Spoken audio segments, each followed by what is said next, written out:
Good morning, student. This is the lecture number 2 of class 10th, that is female reproductive system. कल हमने male reproductive system को अच्छे से complete किया था. ये है दूसरा लेक्चर जिसमें हम पढ़ाएंगे फीमेल रिप्रोडक्टिव सिस्टम को. पहला चीज आपको याद रखना है, फीमेल जो रिप्रोडक्टिव सिस्टम है ये थोड़ा कॉम्प्लेक्स होता है मेल से. क्यों?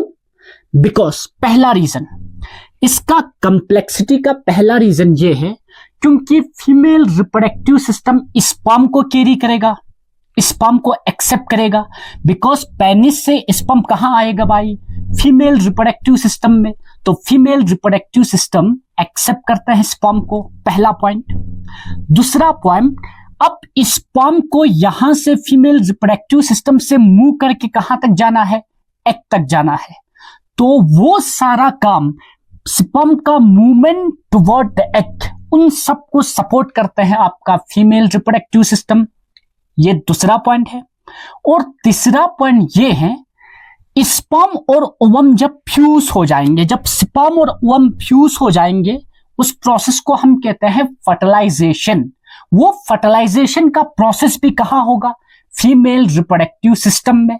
और फर्टिलाइजेशन के बाद जितना भी जो चेंजेस आएंगे, जितने भी जो प्रोसेस होगा, वो सारा कहां होगा? फीमेल रिप्रोडक्टिव सिस्टम में होगा. इसलिए फीमेल रिप्रोडक्टिव सिस्टम ज्यादा कॉम्प्लेक्स होता है मेल रिप्रोडक्टिव सिस्टम से. ये पहला point.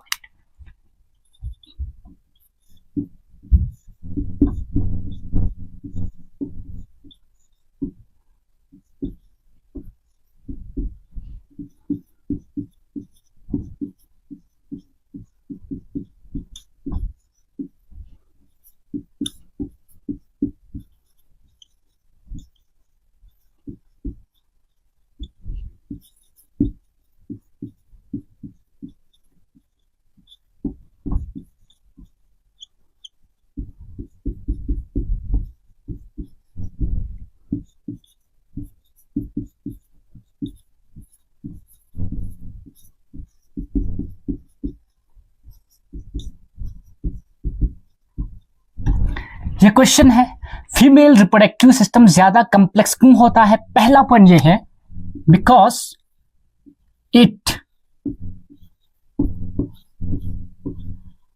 Accept sperm. Because female reproductive system क्या करते हैं? स्पर्म को एक्सेप्ट करते हैं भाई. ये आपका स्पर्म है, दीज आर सपोज स्पर्म है. ये जो आपका क्या है? स्पर्म है. ये जो स्पर्म को कौन लेता है, रिसीव करता है? Female reproductive system. ये पहला पॉइंट है. दूसरा point, it aloe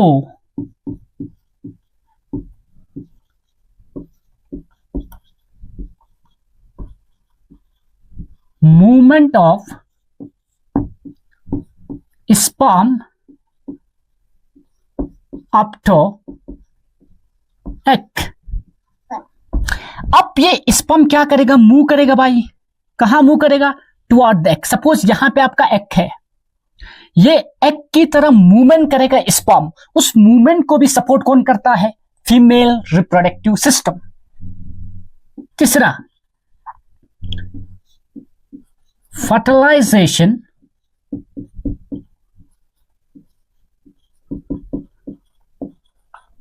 and post fertilization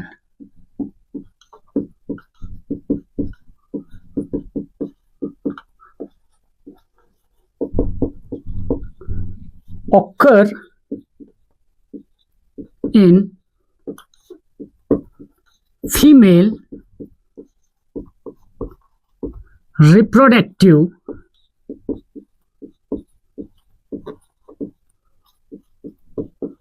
system.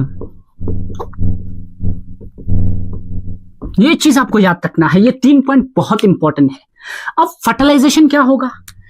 जब यहां से भाई आपका स्पर्म आएगा, सपोज यहां से आपका स्पर्म आ रहा है, यहां से स्पर्म आएगा और यहां से आपका ओम आएगा. ये आपका एग है. यहां से क्या आ रहा है? आपका स्पर्म आएगा, सपोज ये आपका स्पर्म है। ये जो स्पर्म और ओम यहां पे क्या हो जाएगा, फ्यूज होगा। उस फ्यूजन को, स्पर्म और ओम के फ्यूजन को हम कहते हैं फर्टिलाइजेशन। ये भी आपके फीमेल रिप्रोडक्टिव सिस्टम में होगा। और फर्टिलाइजेशन के बाद यहां पे जो पोस्ट फर्टिलाइजेशन लिखा है, मतलब फर्टिलाइजेशन के बाद जितना भी जो चेंज होगा वो भी आपके फीमेल रिप्रोडक्टिव सिस्टम में होगा। इसलिए मैंने बोला फीमेल रिप्रोडक्टिव सिस्टम में ये सारे प्रोसेस होने की वजह से ये ज्यादा क्या होते हैं, कॉम्प्लेक्स होता है। ये आपको अच्छे से याद रखना है। जिसको भी लिखना है वो स्क्रीनशॉट लेके नोट्स करिएगा।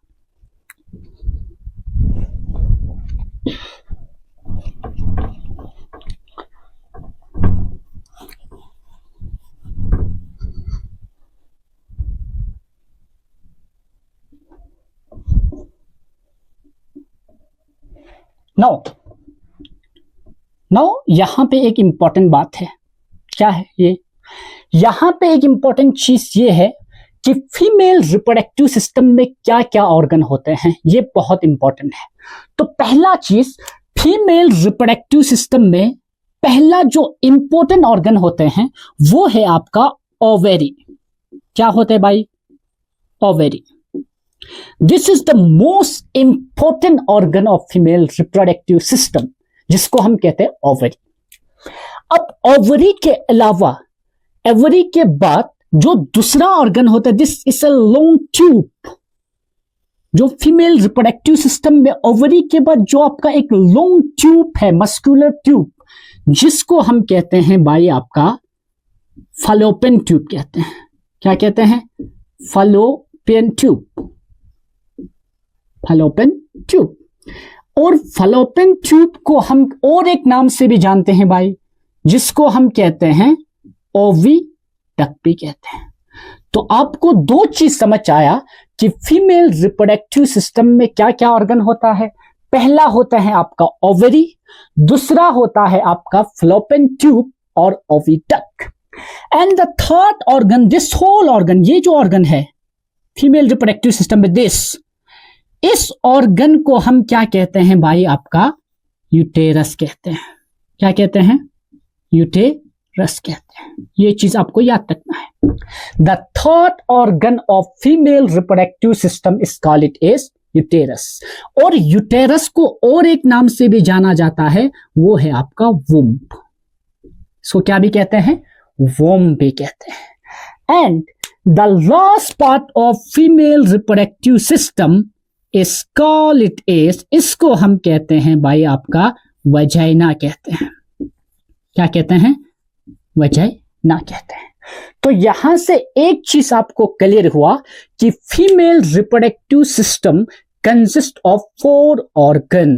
तो पहला ऑर्गन जो है आपका ओवरी है, ये आपको याद रखना है। दूसरा ऑर्गन आपका फैलोपियन ट्यूब है। तीसरा ऑर्गन आपका यूटेरस है। और चौथा ऑर्गन आपका क्या है? वजाइना है। तो आप सिंपल ऐसे लिखेंगे, आपको सिंपल ही लिखना है कि फीमेल रिप्रोडक्टिव सिस्टम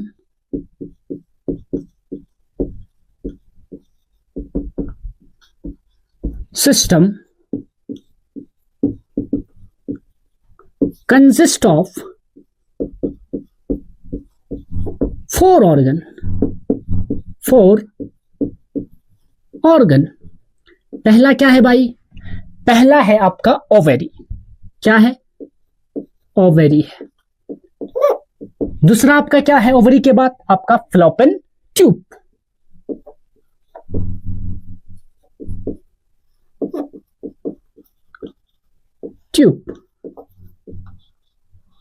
तीसरा आपका है दिस ऑर्गन, जिसको हम क्या कहते हैं? यूटेरस। चौथा जो ऑर्गन है वो आपका क्या है? वजाइना। क्या है? वजाइना। ये आपका दूसरा पॉइंट हो गया। तो आपको कॉपी पे नोट करना है, पहले फीमेल रिप्रोडक्टिव सिस्टम ज्यादा कॉम्प्लेक्स क्यों है, उसका मैंने आंसर आपको दे दिया। और दूसरा आपको लिखना है फीमेल रिप्रोडक्टिव सिस्टम किन किन ऑर्गन का बना होता है। तो वो है, it consist of 4 organ, that is ovary, fallopian tube, uterus and vagina. यहां तक आपको क्लियर होना चाहिए। चलो हम फीमेल रिप्रोडक्टिव सिस्टम के हर ऑर्गन को, ओवरी हो गया, फ्लोपियन ट्यूब, यूट्रस, वेजिना को हम डिटेल में पढ़ेंगे। स्टार्ट करेंगे हम किससे? ओवरी से। किससे? ओवरी से। Let's start.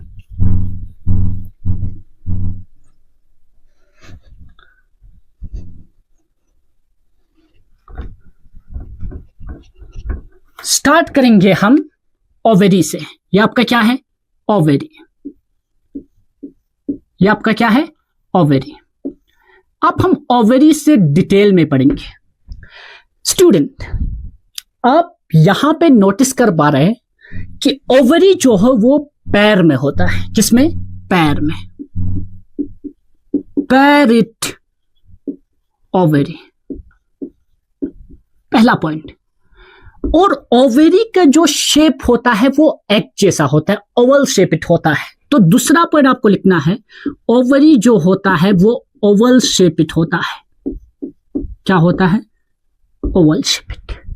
तीसरा पॉइंट जो है, ओवरी जो है वो एब्डोमेन के अंदर होता है। कल मैंने मेल रिप्रोडक्टिव सिस्टम में आपको बताया था कि जो टेस्टिस होता है वो एब्डोमेन से बाहर होता है, एक्स्ट्रा एब्डोमिनल, लेकिन ओवरी जो है वो एब्डोमेन के अंदर होता है, जस्ट आपकी किडनी के जस्ट नीचे प्रेजेंट होता है। ये बात आपके याद रखना, नियर द किडनी आपका ओवरी प्रेजेंट होता है। तो आपको तीसरा पॉइंट लिखना है, जो ओवरी है वो आपका इंट्रा एब्डोमिनल होता है।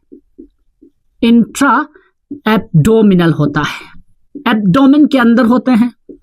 और ये नियर किसके नजदीक होता है student? Near the kidney, kidney के जस्ट नजदीक होता है। ये पॉइंट यहां तक आपको क्लियर होना चाहिए, ठीक है।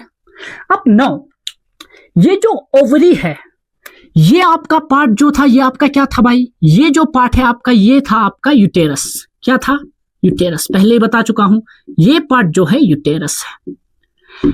अब ये जो ओवरी है वो यूट्रस के वॉल के साथ कनेक्ट है। देखो, ये जो ओवरी है ये यूट्रस के साथ कनेक्ट है एक टिश्यू के थ्रू, एक कनेक्टिव टिश्यू के थ्रू ये ओवरी यूट्रस वॉल के साथ कनेक्ट है। इसको हम कहते हैं लेगामेंट। क्या कहते हैं भाई? लेगामेंट। तो ये चीज आपको यहां से ये चीज पता चला कि ovary are connected with the wall of uterus through ligament. ये चीज भी आपको याद रखना है। तो लिखेंगे कि ovary are connected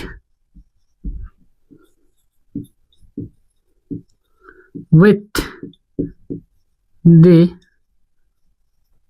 wall of uterus through ligament। यहां तक बिल्कुल आपको कंसेप्ट क्लियर हुआ होगा। मैं हर चीज जो बोल रहा हूं वो आपको नोट करना है। This is the point about ovary. अब आगे चलते हैं, ओवरी के बारे में आपको और क्या सीखने को मिलेगा। अब नाउ सबसे इंपॉर्टेंट बात, सर ये पता चला कि ओवरी पैर में होता है, ओवल शेपिड होता है, एब्डोमेन के अंदर होता है, किडनी के नजदीक होता है, और यहां पे जो ओवरी है वो आपके यूट्रस के वॉल के साथ कनेक्ट होता है आपके लेगामेंट के थ्रू। यहां तक आपको मैंने बता दिया। नाउ यहां पे ओवरी का फंक्शन बहुत इंपॉर्टेंट क्वेश्चन है ये। जैसे टेस्टिस का फंक्शन था सेम ओवरी का है, बट यहां पे एक चीज, दो चीज आपका थोड़ा डिफरेंस होगा। गमीट्स का नाम अलग होगा और हार्मोन्स का नाम अलग होगा, काम दोनों के सेम है। तो ओवरीज क्या करते हैं? इसका ड्यूअल फंक्शन होता है। ड्यूअल फंक्शन, दो काम करते हैं बेसिकली। ये ड्यूअल मतलब two function. The first function ovary का क्या है? ओवरी का पहला फंक्शन जो है ये एग या ओवम प्रोड्यूस करते हैं, फीमेल गमीट प्रोड्यूस करते हैं, जिसको हम कहते हैं एग या ओवम। तो पहले करेंगे it produce female gametes,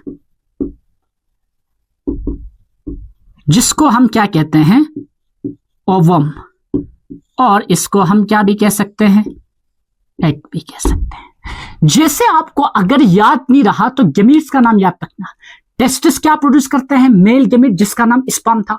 ovaries क्या प्रोड्यूस करते हैं, फीमेल गेमीट जिसका नाम क्या है, ओवम है। बस नाम में अलग है, काम सेम है, काम सेम है। अब दूसरा बी पार्ट। बी पार्ट दूसरा क्या है भाई, दूसरा जो फंक्शन है ओवरी का, जैसे टेस्टिस का दूसरा फंक्शन क्या था, testis male sex hormone produce करते हैं जिसका नाम टेस्टोस्टेरोन था।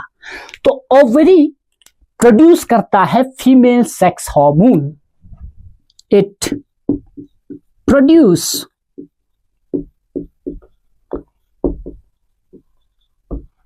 फीमेल सेक्स हार्मोन कॉलिडेस। फीमेल सेक्स हार्मोन का नाम क्या है बेटा, वो है आपका एस्ट्रोजन, एस्ट्रोजन एंड प्रोजेस्टेरोन। ये चीज आपको अच्छे से याद रखना है, बस सिंपल बात है, हार्मोन का नाम ही अलग है। दूसरा फंक्शन ये हो गया कि ओवरी जो है फीमेल सेक्स हार्मोन प्रोड्यूस करते हैं जिसको हम कहते हैं एस्ट्रोजन और प्रोजेस्टेरोन। अब यहां पे एक चीज क्या है, ये जो एस्ट्रोजन हार्मोन है, ये जो हार्मोन, ये एस्ट्रोजन और प्रोजेस्टेरोन, ये हार्मोन का फंक्शन क्या है। जैसे कल टेस्टोस्टेरोन हार्मोन का फंक्शन ये था कि इस मेल में मेलनेस कैरेक्टर लाता है, जिसको हम सेकेंडरी सेक्सुअल कैरेक्टर, जैसे मेल में आपका शोल्डर ब्रॉड होना, बियर्ड आना, आपका वॉइस डीप होना, ये सारा जो कैरेक्टर है वो आपके मेल सेक्स हार्मोन की वजह से हो रहा था, वो था टेस्टोस्टेरोन। यहां पे जो फीमेल में फीमेल कैरेक्टर आता है, फीमेल में जैसे आपका ब्रेस्ट का डेवलपमेंट होना, जैसे आपका हिप रीजन ब्रॉड होना, आवाज उनका पतला होना, उनमें बियर्ड नहीं होना, ये सारा जो फीमेल का कैरेक्टर है उन सबको कौन लाता है फीमेल के अंदर, वो लाता है आपका एस्ट्रोजन और प्रोजेस्टेरोन हार्मोन। तो ये दोनों काम आपके ओवरी का है। नेक्स्ट पॉइंट, जिसको भी नोट करना है वो पहले नोट करिएगा, स्क्रीनशॉट लेके हम आगे बढ़ेंगे। नाउ ओवरी के बारे में कुछ इंटरेस्टिंग थिंग और भी है, इंटरेस्टिंग पॉइंट और भी है। अब ये बात याद रखना, जब भी कोई भी गर्ल्स बेबी बॉर्न होते हैं, जब भी कोई भी गर्ल्स बेबी बॉर्न होते हैं, ये चीज आपको अच्छे से याद रखना, इसको मैं लिखने वाला नहीं हूं, मैं आपको बताऊंगा। जब भी कोई भी गर्ल्स बेबी बॉर्न होता है, उसके ओवरी में 1000 के नंबर में एग प्रेजेंट होता है। देखो यहां पे ये ओवरी है, जब भी कोई गर्ल्स बेबी बॉर्न हुआ तो इसके ओवरी में क्या होता है, 1000 ऑफ एग प्रेजेंट होता है ऑलरेडी। जब वो पैदा होते हैं, जब कोई गर्ल्स बेबी बॉर्न होता है, ऑलरेडी नेचर ने उसके ओवरी में 1000 ऑफ एग ऑलरेडी इसके ओवरी में प्रेजेंट होता है। ये बात आपको याद रखना है। लेकिन वो सारे एग जो होता है वो इमेच्योर होता है, ठीक से नहीं बना होते भाई, इमेच्योर। क्योंकि ये क्लास 10 है, इसमें इतना डिटेल आपको नहीं पढ़ना है। तो इसका मतलब आपको ये याद रखना है, जब भी कोई गर्ल्स बेबी बॉर्न हुआ, ऑलरेडी इसके ओवरी में 1000 ऑफ एग रखे हुए हैं, और वो सारे एग क्या है, लेकिन इमेच्योर है। यहां पे आपको एक दिमाग लगाना है, एक डिफरेंस आपको पता होना चाहिए। जब मेल पैदा होता है तो ऑलरेडी जब कोई बेबी बॉय प्रोड्यूस होता है, जब कोई बेबी बॉय प्रोड्यूस होता है, बॉर्न होता है, तो उसका मतलब उसके टेस्टिस में स्पर्म नहीं होता है, बाय बर्थ स्पर्म नहीं होता है। वो स्पर्म उसके टेस्टिस में तब बनता है जब वो प्यूबर्टी में आ जाते हैं, जब वो चाइल्डहुड से एडल्ट स्टेज पे आ जाते हैं, तब जाके उसके टेस्टिस में स्पर्म बनना स्टार्ट होते हैं। लेकिन फीमेल के केस पे ऐसा नहीं है। फीमेल के केस पे जब वो बच्चा पैदा होते हैं, तब से ही उसके ओवरी में बहुत सारे 1000 ऑफ एग प्रेजेंट होते हैं, लेकिन वो क्या है, इमेच्योर एग है। क्या है, इमेच्योर एग है। ये बात आपको याद रखना है। लेकिन जब वो बेबी गर्ल क्या हो जाते भाई, वो जब प्यूबर्टी पे पहुंचते हैं, किस पे, प्यूबर्टी पे। प्यूबर्टी का मतलब क्या है, प्यूबर्टी के मतलब उसकी जिंदगी में वो टाइम है जब वो सेक्सुअली मेच्योर हो जाते हैं, जब वो बेबी गर्ल्स हो गया, जब वो सेक्सुअली मेच्योर हो जाते हैं। सेक्सुअली मेच्योर का मतलब क्या है? जब वो रिप्रोडक्शन करने के काबिल हो जाते हैं, जब वो नया ऑफस्प्रिंग प्रोड्यूस करने के काबिल बन जाते हैं, उस पीरियड को हम क्या कहते हैं? प्यूबर्टी कहते हैं। जब ये बेबी गर्ल एडल्ट जब चाइल्डहुड से एडल्ट में आएगा, जब वो प्यूबर्टी के एज में आएगा, जब उसमें ब्रेस्ट डेवलपमेंट होना स्टार्ट होगा, जब उसमें सारे करेक्टर प्यूबिक हेयर आना स्टार्ट होगा, जब उसमें पीरियड आना स्टार्ट होगा, तब उस स्टेज को हम कहते हैं प्यूबर्टी। जब प्यूबर्टी पे आएगा तो क्या हो जाते हैं? इन 1000 ऑफ एग में से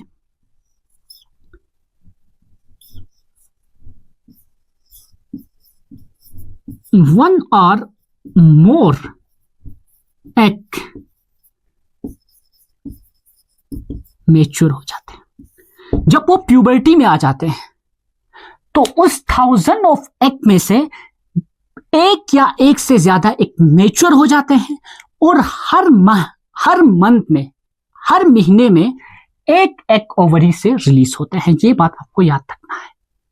हर महीने एक एग ही एक ओवरी से रिलीज होगा। अगर इस महीने इस ओवरी से एक एग रिलीज होगा तो अगले महीने इस ओवरी से एक एग रिलीज होता है। नेचर में ऐसा बिल्कुल नहीं है कि दोनों ओवरी से एक रिलीज होगा, ऐसा नहीं है। ओनली एक मंथ में एक एग रिलीज होगा और आपके एक ही ओवरी से होगा। यह चीज आपको याद रखना है। यहां पे समझ आने का बिल्कुल घबराने की जरूरत नहीं है। इसको मैं सिंपलीफाइड तरीके से आपको बताऊंगा। एक जब बेबी गर्ल बोर्न होता है, उसके ओवरी में बहुत सारे इमेच्योर एग होते हैं। जब वो बेबी गर्ल आस्ते आस्ते डेवलप होता है, जब वो चाइल्डहुड से एडल्ट स्टेज पे आ जाते हैं, जब वो प्यूबर्टी में आ जाते हैं, प्यूबर्टी वो टाइम हो गया उसकी जिंदगी में जब वो चाइल्डहुड से एडल्टहुड में आ जाते हैं, जब वो सेक्सुअली कैपेबल हो जाते हैं, जब वो बच्चा प्रोड्यूस करने के काबिल हो जाते हैं, जब उसमें ब्रेस्ट का डेवलपमेंट होता है, जिसमें पीरियड आने लगते हैं, उस टाइम को हम कहते हैं प्यूबर्टी। उस वक्त क्या होता है? इसमें से बहुत सारे एक मैच्योर होंगे और हर महीने एक ओवरी से क्या होगा? रिलीज होगा। हर महीने एक ही एग रिलीज होता है। ये बात आपको याद रखना है। यहां तक था भाई आपका ओवरी का सारा कंसेप्ट जो आपको जानना है। एनसीईआरटी में ये पॉइंट भी अच्छे से दिया हुआ है, तो आपको यहां तक अच्छे से क्लियर है तो कमेंट में जरूर बताना। ठीक है, thank you. Now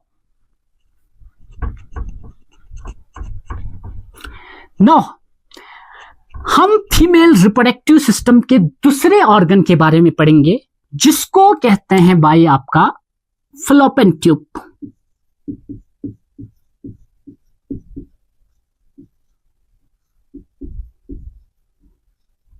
fallopian tube.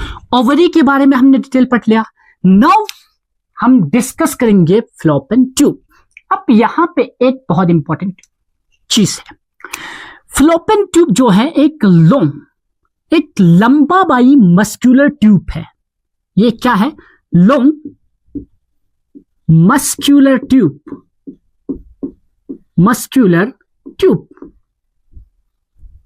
जो क्या कर रहे भाई? ये पोर्शन आपका क्या है? यूट्रस है। इसको हम क्या कहते थे भाई? यूटेरस। ये आपका क्या है? यूटेरस है। ये तो आपका यूट्रस है और ये था आपका ओवरी। ये आपका क्या है? ओवरी है। अब ये जो फैलोपियन ट्यूब है, जो लॉन्ग मस्कुलर ट्यूब है, ये ओवरी को कनेक्ट कर रहा है किसके साथ? यूट्रस के साथ। ये यूट्रस है, ये ओवरी है। ये ट्यूब क्या कर रहे हैं? ओवरी को यूट्रस के साथ कनेक्ट कर रहे हैं। Fallopian tube connect ovary to किसके साथ कनेक्ट कर रहे हैं भाई? यूटेरस के साथ। ये चीज आपको बहुत अच्छे तरीके से याद रखना है। नाउ अब यहां पे और एक इंटरेस्टिंग चीज है। आपको यहां से पता चल रहा है भाई, ओवरी का जो एक एंड है, जो आपके फैलोपियन ट्यूब का जो एक एंड है, जो आपके ओवरी में ओपन हो रहा है, वो क्या है? फनाल शेपित है। देखो भाई, ये फैलोपियन ट्यूब का एक एंड जो आपके ओवरी में ओपन हो रहा है, दिस वन। ये जो ओवरी में जो फैलोपियन ट्यूब का एक एंड है जो ओवरी में ओपन हो रहा है, ये फनाल शेपित है। जैसे आप ट्रक होकर कोई गाड़ी आपने देखा होगा जिसमें तेल भरते हो, फनल के थ्रू भरते हैं। तो बिल्कुल जस्ट लाइक ये फनाल शेपित है, तो ओवरी का एक एंड, सॉरी फ्लोपियन ट्यूब का एक एंड जो आपके ओवरी में ओपन हो रहा है वो आपका क्या है, फनाल शेपित है, और दूसरा एंड कहां ओपन हो रहा है, आपके यूट्रस में। तो यहां पे fallopian tube has a funnel shaped end near the ovary। ये बात आपको याद रखना है यहां पे। और सबसे इंपॉर्टेंट जो पॉइंट है फ्लोपियन ट्यूब का, ये चीज आपको याद रखना है, बहुत इंपॉर्टेंट आपका कंसेप्ट है। आपका जब स्पर्म आएंगे तो ये जो स्पर्म है, ये आपका स्पर्म है, सपोज ये आपका क्या है, ओवम है, ये आपका क्या है, sperm, this is sperm, and this is आपका क्या है, ये ओवम है। ये जो स्पर्म और ओवम का फ्यूजन होगा, ये स्पर्म हो गया, ये ओवम हो गया, ये स्पर्म हो गया। ये स्पर्म और ओवम का जो फ्यूजन है, जिसको हम कहते हैं फर्टिलाइजेशन, स्पर्म और ओवम फ्यूज होने को हम क्या कहते हैं, फर्टिलाइजेशन। वो प्रोसेस कहां होता है, इस फ्लोपियन ट्यूब के अंदर होते हैं। कहां होते हैं, फ्लोपियन ट्यूब के अंदर। तो सबसे important process of fertilisation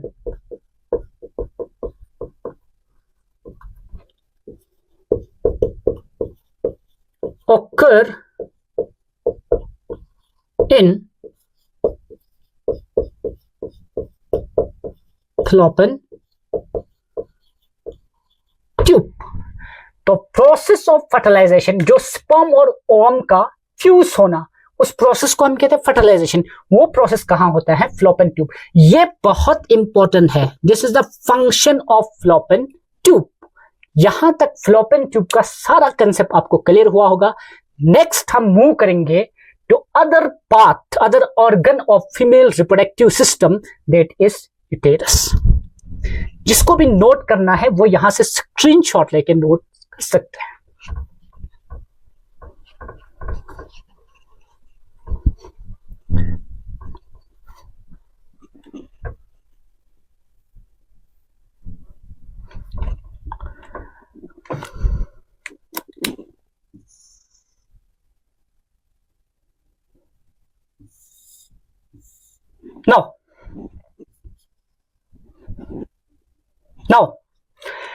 Now we discuss another part of female reproductive system। इसको हम कहते हैं भाई आपका यूटेरस। क्या कहते हैं, यूटेरस। ये बहुत आपका इंपॉर्टेंट है, यूटेरस।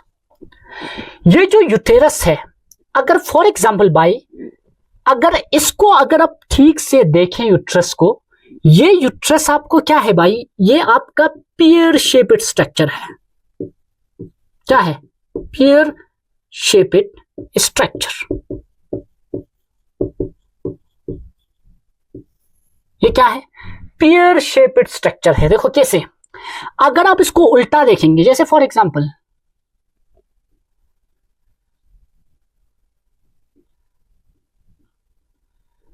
सपोज ये आपका क्या है, पेयर है भाई। पेयर मतलब यहां पे नाशपाती जैसा। अगर यूट्रस को भी तुम उल्टा देखोगे, ये अगर यहां से यूट्रस को उल्टा देखोगे, इन्वर्टेड देखोगे, तो ये बिल्कुल आपके पेयर शेपेड स्ट्रक्चर है, नाशपाती जैसा स्ट्रक्चर है। और आपको ये याद रखना है, दूसरा इसका पॉइंट याद रखना है कि अगर फॉर एग्जाम्पल अगर फर्टिलाइजेशन हुआ, क्या हुआ, फर्टिलाइजेशन हुआ। सपोज फर्टिलाइजेशन का मतलब जब for example sperm plus ovum, जब स्पर्म और ओवम का फ्यूजन हुआ, क्या हुआ, फ्यूज हुआ, तो क्या बनेगा बेटा, तो बनेगा आपका जाइगोट। क्या बनेगा, जाइगोट। जाइगोट से क्या बनेगा भाई आपका, जाइगोट से बनेगा आपका इम्ब्रियो। इम्ब्रियो से क्या बनेगा आपका भाई, फ्यूटस। फ्यूटस से क्या बनेगा भाई आपका, न्यू बेबी। ये चीज आपको याद रखना है। तो आपको ये तो पता है कि स्पर्म और ओवम का फर्टिलाइजेशन तो फ्लोपियन ट्यूब में होता है। फर्टिलाइजेशन के बाद क्या किसका फॉर्मेशन होता है? जाइगोट। जब स्पर्म और ओवम फ्यूज होते हैं तो बनते हैं आपका जाइगोट। जाइगोट से आपका इम्ब्रो बनते हैं, फिर इम्ब्रो आस्ते आस्ते डेवलप होकर फ्यूटस, फ्यूटस से आपका न्यू बेबी का फॉर्मेशन होता है। तो आपको एक चीज याद रखना है, यूट्रस में जितने भी, जब आपकी फर्टिलाइजेशन के बाद जब जाइगोट से इम्ब्रो बनेगा, उस इम्ब्रो का ये सारा इम्ब्रो हो गया, आपका फ्यूटस हो गया, इन सब का डेवलपमेंट जो होता है वो आपके यूट्रस में होता है। तो मतलब इसका मतलब ये है, सपोज ये आपका इम्ब्रो है, फर्टिलाइजेशन हो गया, क्या बना? इम्ब्रो। इम्ब्रो से क्या बनेगा? फ्यूटस बनेगा। तो इसका मतलब फर्टिलाइजेशन के बाद जो न्यू बेबी का जो डेवलपमेंट होता है वो सारा किसके अंदर होता है? यूटेरस के अंदर होता है। तो यहां पे it is the site of development of new born baby. ये बात आपको याद रखना है, ये बात आपको याद रखना है। जब फर्टिलाइजेशन होता है तो जाइगोट, जाइगोट से जब इम्ब्रो बनते हैं तो वो इम्ब्रो आपके यूटेरस के वाल के साथ ऐसे अटैच हो जाते हैं, यूट्रस के वाल के साथ अटैच होता है, और इसी यूट्रस के अंदर इम्ब्रो से आपका नया फ्यूटस बनते हैं, और फ्यूटस से आपका न्यूबॉर्न बेबी बनते हैं। तो नया बच्चे का जितना भी जो डेवलपमेंट का प्रोसेस है वो सारा आपके यूटेरस के अंदर होता है। ये आपको अच्छे से याद रखना है। और तीसरा, embryo gets attached to the wall of uterus। Fertilisation के बाद जब इम्ब्रो बनेगा वो इम्ब्रो आपके अटैच होता है आपके यूट्रस के वॉल में, और इसी यूट्रस के अंदर आपके नए बच्चे का अच्छे से डेवलपमेंट होता है। तो ये सारा प्रोसेस जो होते हैं वो आपके कहां होते हैं? यूट्रस में। जिसको भी नोट करना है वो स्क्रीनशॉट लेके नोट्स करिएगा। हम लास्ट पार्ट को डिस्कस करेंगे, दैट इज वैजिना।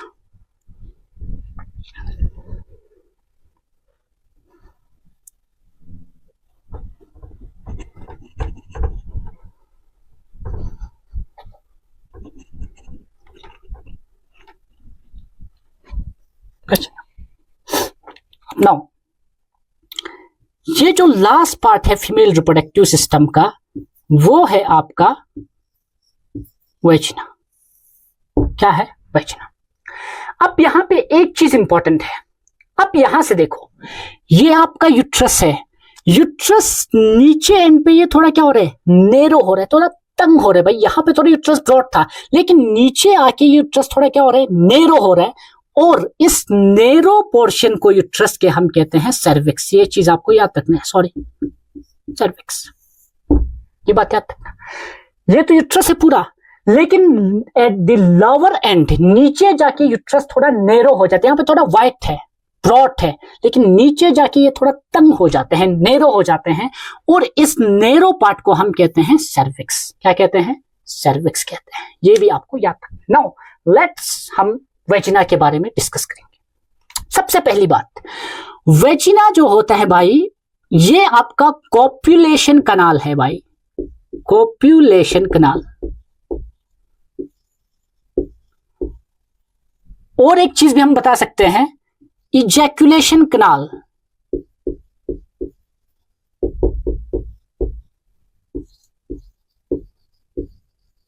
मतलब क्या है?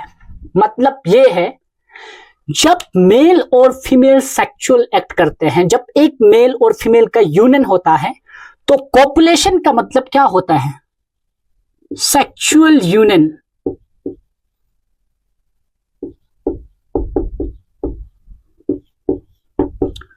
Male and female. जब एक मेल और फीमेल सेक्सुअल एक्ट करते हैं तो किसके अंदर भाई, पेनिस जो है सेक्सुअल यूनियन के दौरान पेनिस को आपके कहां पुट करते हैं, वेजिना में। दिस इज सपोज पेनिस, ये पेनिस को आपके कहां पुट करते हैं, वेजिना में। इसलिए कॉपुलेशन के टाइम, सेक्सुअल यूनियन के टाइम जब मेल और फीमेल सेक्सुअल प्रोसेस में आ जाते हैं तो उस वक्त ये जो वेजिना है, this is the copulation canal, because sexual act में पेनिस को आपके कहां आपके इंसर्ट करते हैं, वेजिना में। इसलिए वेजिना को कॉपुलेशन कनाल भी कहते हैं। दूसरा ये बात है, इसको इजैकुलेशन कनाल इसलिए कहते हैं बिकॉज पेनिस से जब आपके स्पर्म रिलीज होगा, दिस इज स्पर्म, पेनिस से स्पर्म रिलीज होगा, उस स्पर्म को भी कहां रिलीज किया जाएगा, वेजिना में। स्पर्म को डायरेक्टली आपके यूट्रस में नहीं इजैकुलेट करते हैं, पेनिस स्पर्म को वेजिना के अंदर ही डाल देते हैं, ट्रांसफर कर देते हैं, इसलिए इसको इजैकुलेशन कनाल। इजैकुलेशन का मतलब स्पर्म को छोड़ना, कहां छोड़ रहे भाई, वेजिना में, इसलिए वेजिना को इजैकुलेशन कनाल भी कहते हैं। ये चीज आपको याद रखना है। नाउ अगला पॉइंट ये है, वेजिना को हम क्या कहते हैं, बर्थ कनाल भी कहते हैं। क्या कहते हैं, बर्थ कनाल भी कहते हैं। ऐसा क्यों? क्योंकि ऐसा इसलिए कहते हैं बिकॉज जब नया बच्चा का बर्थ होगा, जब न्यू बॉर्न बेबी का बर्थ होगा, जब वो बॉर्न होगा, तो वो न्यू बॉर्न बेबी आपके कहां से निकल के आएगा भाई, वो वेजिना से ही निकल के आएगा। तो वेजिना क्या हो गया, एक ऐसा पसेज हो गया, जैसे रास्ता भाई, एक पसेज है जिसके थ्रू नया बेबी का बर्थ होगा, इसलिए इसको बर्थ कनाल भी कहते हैं। बिकॉज नया बच्चे का जो पसेज होगा वो कहां से निकल के आएगा भाई, किस रास्ते से, वेजिना के रास्ते से निकल के आएगा, इसलिए इसको हम बर्थ कनाल भी कहते हैं। ये चीज आपको वेजिना के बारे में अच्छे से याद रखना है। जिसको भी लिखना है वो नोट करिएगा स्क्रीनशॉट लेके। नाउ यहां पे एक इंटरेस्टिंग स्टोरी है जो सीबीएसई में एक बार पूछा था। वो क्या है, वो ये है कि जो वेजिना है, ये वेजिना के ऊपर एक थिन मेम्ब्रेन का कवरिंग होते है, ऐसे एक थिन मेम्ब्रेन का कवर होता है, ऐसे पतले मेम्ब्रेन का एक कवर होता है। ये वेजिना है, सपोज ये vagina, this is the vagina. Vagina के ऊपर एक थिन मेम्ब्रेन का ऐसे कवरिंग होता है, एक मेम्ब्रेन का कवरिंग होता है, उस कवरिंग को हम कहते हैं हाइमन। ये बात याद रखना, क्या कहते हैं, हाइमन। इसके ऊपर एक थिन कवरिंग होता है जिसको हम कहते हैं हाइमन। कुछ कल्चर या कुछ सोसाइटी में, मे भी अभी नहीं हो, पहले यह होता था, अगर किसी का शादी हुआ तो शादी से पहले वर्जिनिटी टेस्ट करते थे। वो डिपेंड करता था कि हाइमन है कि नहीं। अगर उसके वेजिना पे हाइमन होगा तो मतलब बोलते हैं भाई कि ये वर्जिन है, ये वर्जिनिटी का साइन था हाइमन। लेकिन ये बड़ा मिसकंसेप्शन है सोसाइटी में या किसी भी कल्चर में, it is a very misconception, because hymen किसी भी टाइम फट सकता है, किसी भी टाइम ब्रेक हो सकता है, किसी भी टाइम ये टीयरिंग हो सकता है। कैसे? जब भी कोई फीमेल ज्यादा एक्सरसाइज करते हैं, जब भी कोई फीमेल बाइसाइकिल राइडिंग करते हैं या हाई जंप मारते हैं, तो ये जो हाइमन है वेजिना के ऊपर, ये टर्न ऑफ हो सकता है, ये ब्रेक हो सकता है। तो ऐसा नहीं है कि उसने शादी से पहले आपका सेक्सुअल एक्ट किया हो जिसकी वजह से आपका हाइमन ब्रेक हुआ हो, ऐसा बिल्कुल नहीं है। ये एक मिसकंसेप्शन है। इस क्वेश्चन को सीबीएसई में भी पूछा हुआ था, क्या ये सही है कि गलत है? तो यहां पे आपका फीमेल रिप्रोडक्टिव सिस्टम कंप्लीट होता है। Thank you for watching the video. Channel को सब्सक्राइब करना। Thank you.